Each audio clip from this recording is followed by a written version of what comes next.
네, 에버그린 여성 찬양대 귀한 찬양을 감사하며 함께 하나님께 영광 돌렸습니다. 예, 제가 잠시 기도하고 말씀 전하겠습니다. 거룩하신 하나님 감사드립니다. 오늘도 저에게 복된 주일을 허락하여 주시고 이 시간 오후 시간에 또 주의 말씀을 들을 수 있도록 이 자리를 불러주시니 감사드립니다. 주의 성령께서 우리로 이 시간 충만케 하시며 성령으로 또 하나 되게 하여 주옵소서. 예수님 이름으로 기도합나이다. 아멘. 네, 여러분들은 지금 행복하십니까? 네, 의외로 밝은 표정이시네요. 제가 어두운 표정이 나올 걸 이렇게 예상하고 질문을 던졌는데 참 행복해 보이십니다. 그래도 지금 보니까 행복하냐는 질문할 때 눈을 감으신 분들이 있네요. 과연 우리를 행복하게 하는 것이 무엇일까요? 가족의 사랑이라든지 사랑하는 연인들이 행복하게 할 수 있지만 돈은 어떨까요? 뭐니 해도 머니라고 돈이 우리를 행복하게 만들진 않을까요? 사실 우리는 하나님을 사랑하지만 하나님을 모르는 불신자들은 정말로 돈이 전부고 또 돈이 행복을 가져다 준다고 믿고 또 돈을 그렇게 사랑하는 것이 우리 세상입니다. 돈이 가져다 주는 그런 행복감이 너무 크고 또 만족감도 크고 또 돈만 있으면 무엇이든지 할 수 있다는 그런 강한 신뢰가 있기 때문에 돈을 포기하지 못하고 돈에 그렇게 행복이 있는 것처럼 살아가는 것입니다. 하지만 그리스도인들은, 신자라고 불리는 사람들은 믿지 않는 사람들처럼 똑같이 그렇게 살아가서는 안 될 것입니다. 돈이 행복을 가져다 준다고 그렇게 속으면 안 됩니다.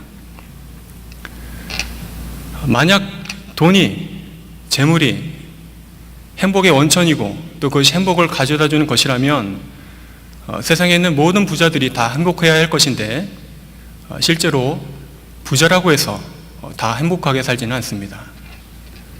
부자들도 나름대로 고초가 있고 또 고난이 있습니다. 또 불행하다고 느끼기도 합니다. 마찬가지로 반대로 돈이 없다고 해서 무조건 다 불행한 것도 아닙니다.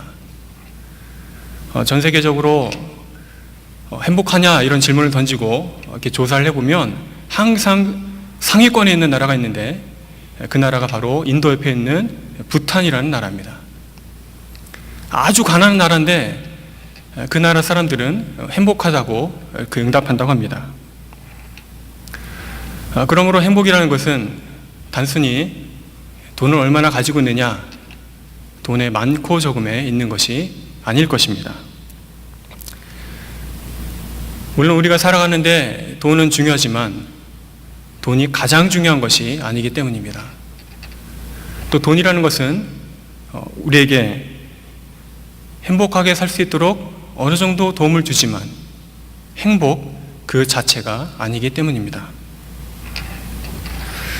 그럼 우리가 너무 사랑하는 돈이 행복의 원천이 아니라면 그럼 무엇이 우리를 행복하게 만들고 또 우리가 살아가는데 가장 필요한 것이고 또 가장 중요하다고 할 수 있을까요? 오늘 우리가 읽은 성경 말씀 14절 말씀을 살펴보게 되기를 바랍니다. 여러분 가진 성경책을 다 펴시고 14절 말씀을 보시길 바랍니다. 제가 읽겠습니다. 우리 주의 은혜가 그리스도 예수 안에 있는 믿음과 사랑과 함께 넘치도록 풍성하였도다. 여기서 지금 바울은 자기가 갖고 있는 것이 무엇인지 지금 말하고 있습니다. 그것은 바로 주의 은혜라는 것입니다. 바울은 지금 내가 돈이 넘치도록 풍성하다 이렇게 말하고 있지 않습니다. 나는 지금 세상이 갖지 못하는 그런 권력으로 충만하다.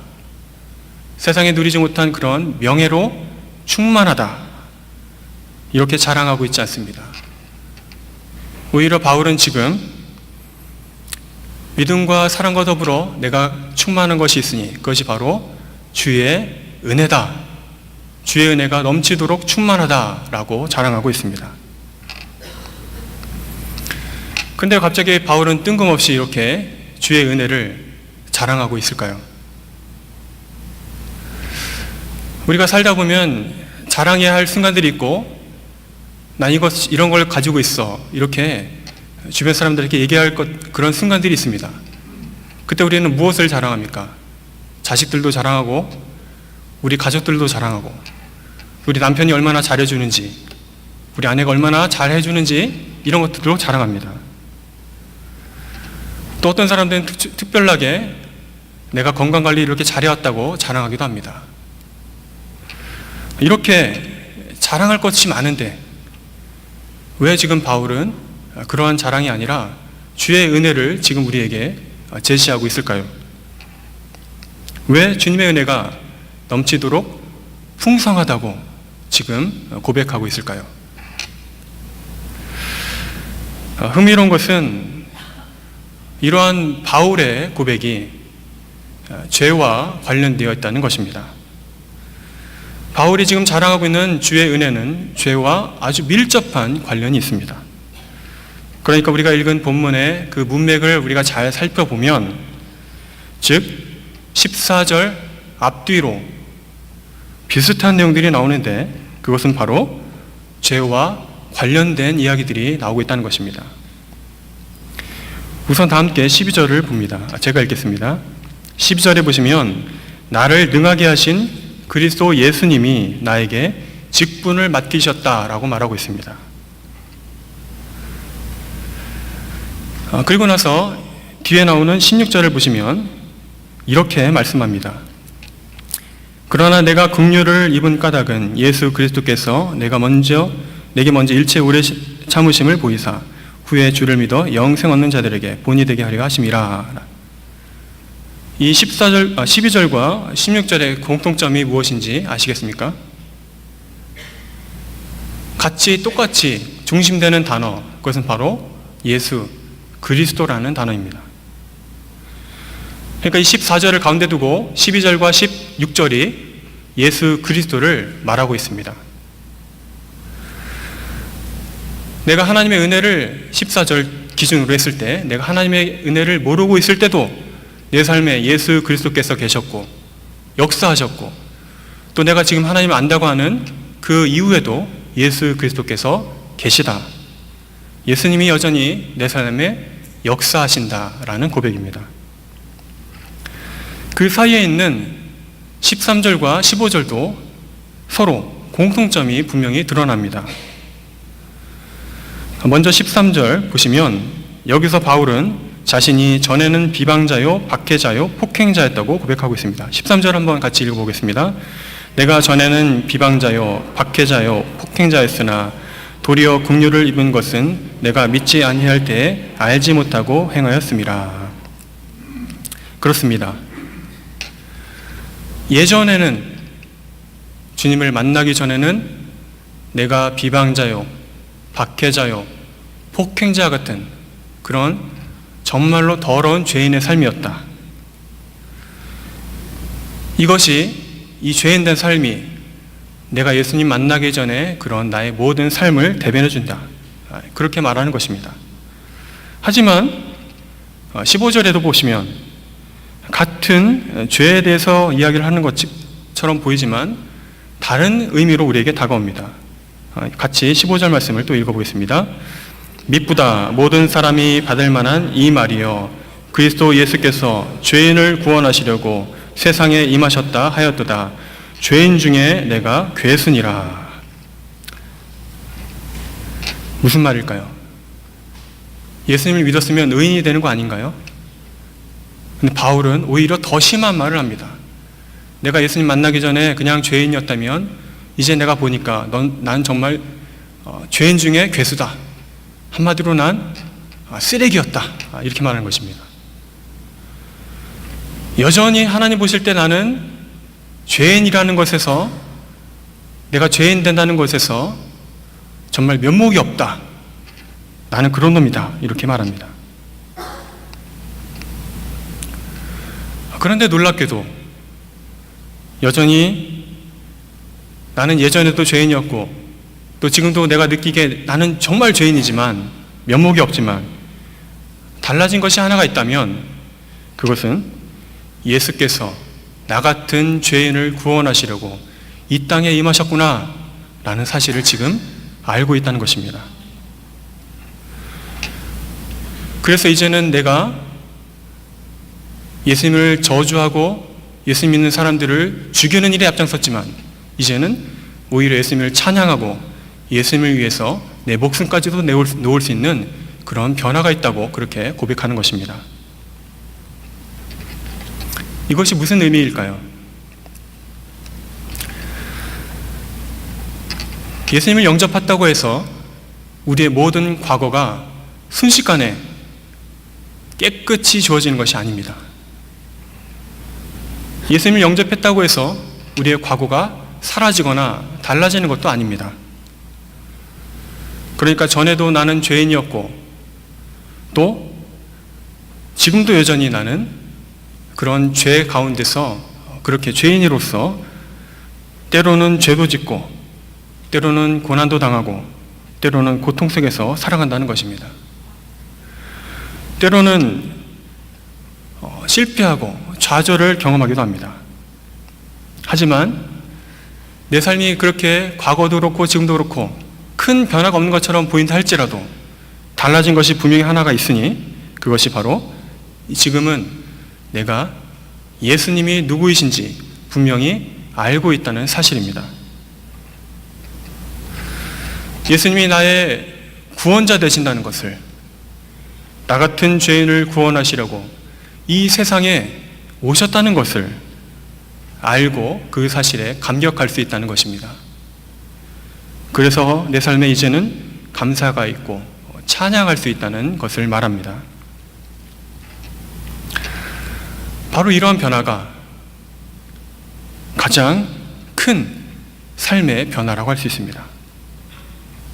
전에는 예수님이 누구인지 몰랐는데 이제는 예수님이 세상의 구원자요 또 구세주 되신 것을, 하나님 되신다는 것을 우리가 지금 알고 있다면 그것은 여러분들에게 일어난 가장 큰 변화라고 할 수 있습니다. 그리고 이제는 내 삶의 주인이 내가 아니라 바로 하나님이 되신다는 사실, 그리고 이러한 삶의 변화를 일으켜주신 예수 그리스도께서 내 삶의 주인이 된다는 것을 그런 알고 감사하고 또 찬양할 수 있다는 그 사실, 그것은 참으로 정말로 놀라운 변화라고 할 수 있습니다. 바울은 지금 자기가 직분자로서, 사도로서 주의 일을 감당하게 된 이유를 설명하면서 내가 비록 예전에는 죄인이었고 지금도 여전히 죄인 중에 그것도 괴수에 불과하지만 그래도 내가 지금 이렇게 당당하게 사명을 감당할 수 있는 이유를 말하고 있습니다. 내가 살아갈 수 있는 이유를 말하고 있습니다. 그리고 이 모든 이유가 바로 주님의 은혜 때문이다 라고 고백하고 있습니다. 그런데 이러한 바울의 고백, 내 삶이 모두 주님의 풍성한 은혜로 정말로 풍성해지고 넘치게 되었다라는 이 고백은 이 바울 한 사람만 할 그런 고백이 아닙니다. 바로 우리 모든 사람들이 마땅히 해야 할 고백인 것입니다. 사실 우리는 주님의 은혜가 없다면 단 한순간도 살아갈 수 없는 그런 연약한 존재에 불과합니다. 마치 사람들이 공기를 마시며 살아가는데 그 공기의 중요성을 모르고 살아가듯이 우리 삶에도 주님의 은혜가 차고 넘쳐 흘러 넘치는데 우리가 그것을, 그 중요성을 미처 깨닫지 못하고 있을 뿐입니다. 그래서 만약 주님께서 우리 삶에서 그런 마치 공기와도 같은 그런 은혜를 모두 다 싹 걷어가 버리신다면 우리는 그 누구도 한순간도 살아갈 수 없게 될 것입니다. 마치 세상의 공기가, 모든 공기가 사라지게 된다면 아무도 살아남지 못하게 되는 것처럼, 또 물고기가 물을 떠나서 한순간도 살아갈 수 없는 것처럼, 마치 태양빛이 우리를 늘 비춰주는데 그 빛이 완전히 사라지면 아무도 살아갈 수 없는 것처럼 우리는 주님의 은혜를 힘입어 오늘 하루하루를 살아갈 뿐입니다. 그러므로 주님의 은혜는 있으면 좋은 것, 그런 것이 아니라 우리에게 절대적으로 필요하고 또 절대적으로 중요한 것입니다. 물론 살다가 보면 돈이 필요한 순간들이 있습니다. 건강이 정말 중요한 순간들이 있습니다. 또 그 밖에 다른 여러 가지 것들이 우리 삶에 필요할 때가 있습니다. 하지만 그러한 것들이 우리 삶을 이끄는 절대적인 필요가 되어서는 안 됩니다. 내 삶의 전부라고 고백하는 순간까지 나가서는 안 됩니다. 그것들은 언제나 불완전하며 또 부분적이며 또 때로는 그것들이 우리를 넘어지게 할 수도 있기 때문입니다. 간단히 말해서 주님의 은혜를 구하지도 않고 또 주님의 은혜를 의지하지도 않는다면 마치 자기 자신만 믿고 내 힘으로 사는 것처럼 그렇게 스스로 일어나고 그렇게 살아가려고 한다면 결국 그 사람은 좌절하여 넘어지게 될 것입니다. 예수님을 3번이나 모른다고 부인하던 베드로가 그런 실패를 했습니다. 종교적인 열심에 사로잡혀 그리스도인들을 잡아 죽이던 박해하던 바울도 그런 실수를 했습니다. 또 성경을 읽다 보면 아브라함도 그랬고 이삭도 야곱도 또 여러 가지 위인들도 또 다윗도 그런 실패를 했습니다. 그들 모두가 다 자기 자신을 믿고 큰 소리 떵떵 치다가 그런 죄의 물결들이 밀려올 때 그런 사탄의 강력한 유혹 앞에서 모두 줄줄이 실패하고 힘없이 쓰러져 버렸던 것입니다. 따라서 주 하나님의 은혜를 의지하지 않는 그런 사람들은 마치 홍해 앞에 선 그런 이스라엘 백성들처럼 앞에는 죄 그리고 사망의 바다가 있고 뒤에는 자기를 포로 삼으려는 죄와 사망의 군사들로 있는 그런 진퇴양난의 상황에 빠진 것과 같습니다. 하나님의 은혜를 의지하지 않는다면 결국 죄에 삼켜지고 또 사망을 피할 수가 없게 될 것입니다. 하지만 놀랍게도 그러한 죄와 사망 가운데서 신음하고 비참해 가 있던 그런 상태에 있던 우리들을 그 죄의 구렁텅이에서 우리 하나님은 우리들을 건져내 주셨습니다. 하나님은 은혜가 풍성하셔서 우리가 정말로 죄에 빠져서 죄 가운데 지나며 더럽고 그 부패한 그 현장에 있을 때에 우리를 품에 안아주시고 일일이 그 자리에서 건져내 주신 은혜를 베풀어 주셨습니다. 로마서 6장 20절 말씀에 보시면 율법이 들어온 것은 범죄를 더하게 하려 함이라 그러나 죄가 더한 곳에 은혜가 더욱 넘쳤나니 라고 말하고 있습니다. 내 삶을 둘러보았을 때 정말로 죄에 빠져 있고 죄가 내 삶을 다 둘러싸고 있는 것처럼 보이는 죄가 가득한 것처럼 보이는 그 순간에도 그 위에 주님의 넘치는 은혜가 있다는 것입니다. 또 시편 32편 1절과 2절 말씀에 보면 허물의 사함을 받고 자신의 죄가 가려진 자는 복이 있도다. 마음에 간사함이 없고 여호와께 정죄를 당하지 아니하는 자는 복이 있도다 라고 말씀합니다. 하나님께서 친히 허물과 죄 가운데 있는 우리를 구별 살펴주시고 우리에게 복을 내려주셔서 우리를 구원하신 그 은혜를 찬양하는 것입니다. 또 이사야서 31장 5절에 보면 새가 날개치며 그 새끼를 보호함 같이 나 만군의 여호와가 예루살렘을 보호할 것이라 그것을 호위하며 건지며 뛰어넘어 구원하리라 하셨느니라. 우리를 호위하고 건져내시고 뛰어넘어서 죄 가운데 구원하시는 그 하나님의 은혜가 우리 삶에 있다는 것입니다. 이러한 하나님의 은혜는 우리가 간신히 구원받을 만한 아슬아슬한 그런 구원, 그런 은혜가 아니라 성나게 몰아닥치는 그런 죄의 파도를 거슬러서 길을 내어주시는 그런 충만한 은혜, 충분한 은혜, 넘치도록 채워주시는 그 하나님의 은혜로 우리는 그렇게 구원을 받은 것입니다. 그리고 하나님께서는 오늘도 그 동일한 은혜를 우리 삶에 베풀어 주십니다. 오늘도 우리 삶 속에서 나를 시시때때로 도우시며 또 은혜의 손길을 베풀어 주시는 것입니다. 우리가 죄악의 그러한 성난 파도 앞에 있을 때 사탄이 우리의 구원의 확신을 흔들고 또 나를 죄인이라고 사탄이 계속해서 정죄할 때 이 모든 것을 한순간에 잠잠하게 하실, 그리고 모든 죄악의 성난 파도를 압도하시는 그러한 주님의 큰 은혜의 역사가 있습니다. 이러한 주님의 은혜를 구하며 날마다 믿음의 눈으로 그 십자가를 바라보게 되시기를 바랍니다. 예수 그리스도의 십자가에 거기서 우리는 주님의 은혜를 볼 수 있습니다.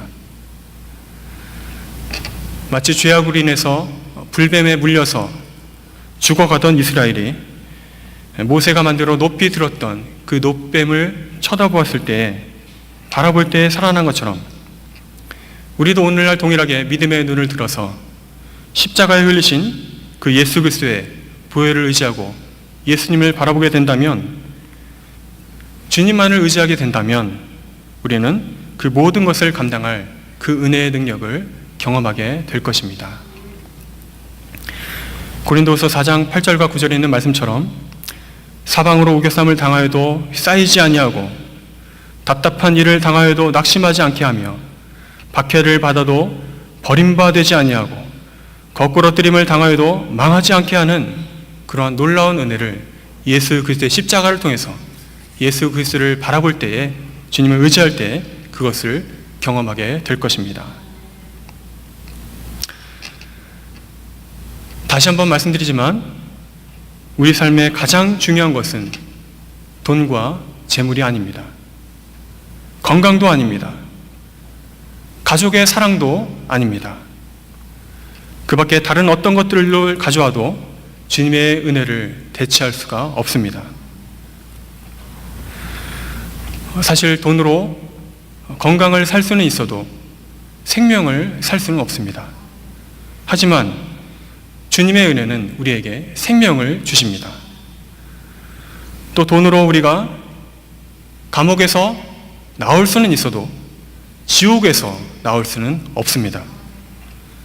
하지만 주님의 놀라운 은혜는 우리를 그 지옥으로부터, 그리고 죄와 사망으로부터 건져내 주시며 우리에게 자유를 주십니다. 이러한 은혜를 주시는 주 하나님을 바라보게 되시기를 바랍니다. 십자가에 달리신 그 예수 그리스도 주님을 믿음의 눈으로 항상 배웠고 바라보게 되시기를 바랍니다. 그리하여 나의 삶에 오늘도 동일하게 풍성히 역사하고 계시는 그 주님의 은혜를 경험하며 날마다 거하며 그 힘과 위로를 얻으시기를 주님의 이름으로 간절히 바랍니다. 함께 기도하겠습니다. 주님 감사드립니다. 주께서 우리 삶에 역사하여 주셔서 오늘도 그 보혈의 공로를 우리에게 부어주시며 우리를 사랑한다 하시며 그 은혜 가운데 거하게 하시니 진실로 감사드립니다. 주님, 그렇습니다. 우리는 구원받았지만 여전히 주님 앞에 면목이 없고 죄인의 모습으로 살아갑니다. 그러나 우리를 붙잡아 주시고 강건케 하시며 죄악의 성난 파도가 밀려올 때 다시 한번 주님의 은혜를 의지하여 능히 이겨낼 수 있는 그 은혜를 부어 주시옵소서. 감사드렸고 예수님 이름으로 기도합나이다. 아멘.